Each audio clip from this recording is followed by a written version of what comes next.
As a psychiatrist, I love the brain. The central nervous system is such a fascinating and complex piece of equipment. It monitors all of our activities and surroundings.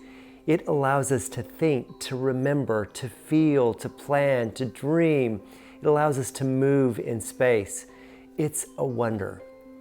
But in addition to our central nervous system, the part that's under conscious control, we also have what we call the autonomic nervous system.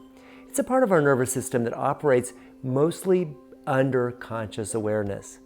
But it's so helpful in preparing us and allowing us to live life well. Many of you have heard of the flight and fight response. This is part of the autonomic nervous system that we call the sympathetic response. When we are faced with a challenge or a threat, when we sense danger or need to move into action, our sympathetic nervous system kicks into high gear. It pumps epinephrine and norepinephrine and cortisol and other hormones into the system to wake us up and prepare us for action. It dilates our eyes, sends blood to our arms and legs, gets us ready to fight or to flee, to engage in the challenge or to run away from danger. It's fantastically helpful. Unfortunately, our autonomic nervous system, that sympathetic response, can kick in at inappropriate times. And when we live in times of stress, where we feel constantly threatened, we can be overrun by that sympathetic response, and it can do damage to our health and our vitality. In contrast to the sympathetic response is a counteractive response called the parasympathetic response. It is, rather than being our fight and flight, it's more our rest and digest response. It allows us to feel calm and settled. It allows us to feel at peace. It sends blood from our limbs back to our core so that we can digest our food or eliminate when we need to clean our bowels out. It's also active when we are engaged in intimate sexual activity. So some people call it the feed and breed response. But it's a beautiful thing because it allows us to be fully present, to be at rest, to be peaceful and have a sense of well-being. It's a great thing. Unfortunately, sometimes we don't have control over which branch of our autonomic system is engaged. And when one engages, if the sympathetic kicks in, the parasympathetic kicks out, and vice versa.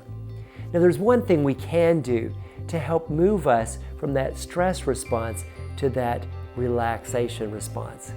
I call it the surrender response. It's when we lift our arms heavenward. What happens is that blood flows from our arms to our core. It helps engage that parasympathetic response that slows down our heart rate and our breathing, allows us to feel calmer and more at rest.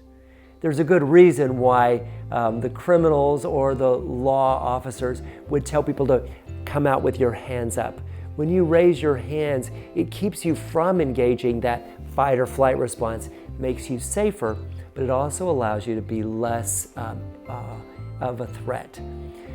The surrender response is what we can engage when we need to move from high stress to low stress. I'm a big fan of worship, and I love lifting my hands in worship as a sign of my surrender to God. I also love what's called the serenity prayer.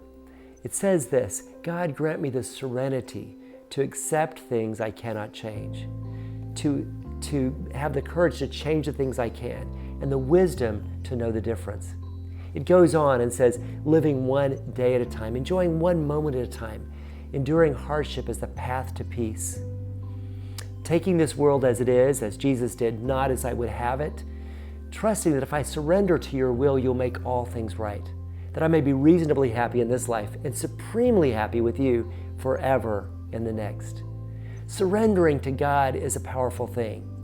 Now, if we're faced with a threat that we need to engage, we need our sympathetic nervous system to kick in and prepare us for action. But there are many things we cannot change, and we need to engage the surrender response.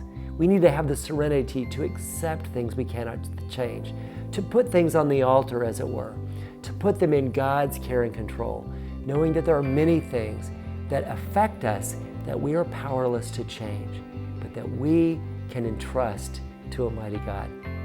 Today, if you find yourself stressed and distressed, your heart racing, your blood pressure rising, feeling frustration, anger, or anxiety, take a moment and deliberately choose to surrender.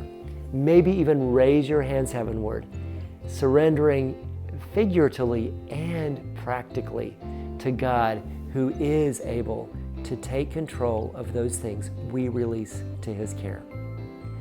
My prayer for you today is that you would live in that place of surrender, being willing to ask God to give you that serenity to accept things you cannot change, courage to change things you can, and the wisdom to know the difference.